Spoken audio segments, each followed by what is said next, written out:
करबूता माँ जाना आई भातार वाला सुख गोरी कैसे भेटाई। भातार वाला सुख गोरी कैसे भेटाई। भातार वाला सुख गोरी कैसे भेटाई। तोहर जवानी बटई रसमलाई साथी तू कैला मजा खूबे आई। भातार वाला सुख गोरी तो का भेटाई। भातार वाला सुख गोरी तो का भेटाई।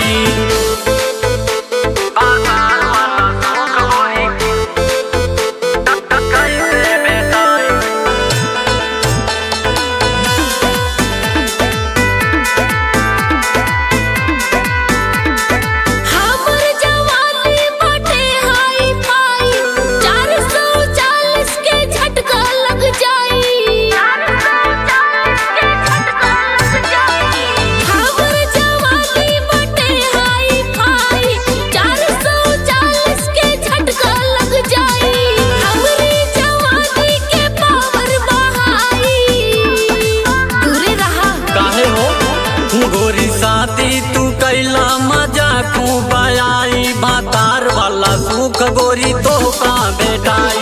भातार वाला सुख गोरी तो का भेटाई। भातार वाला सुख गोरी तो का भेटाई।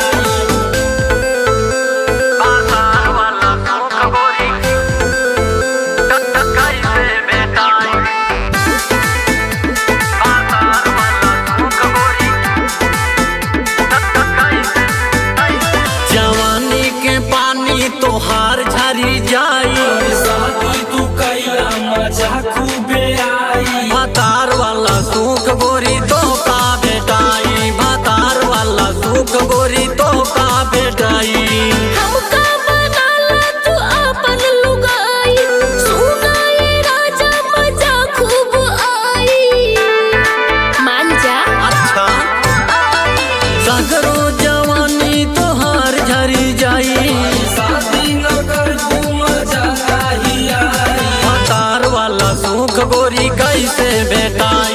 भातार वाला सुख गोरी कैसे भेटाई। चढ़ली जवानी का मजा खूब आई। राजा वो हमरो कमर दुख जाई। छोड़ा ना अरे ना हो भातार वाला सुख गोरी रोज रोज भेटाई। भातार वाला सुख गोरी रोज रोज भेटाई। चलावत चली हो।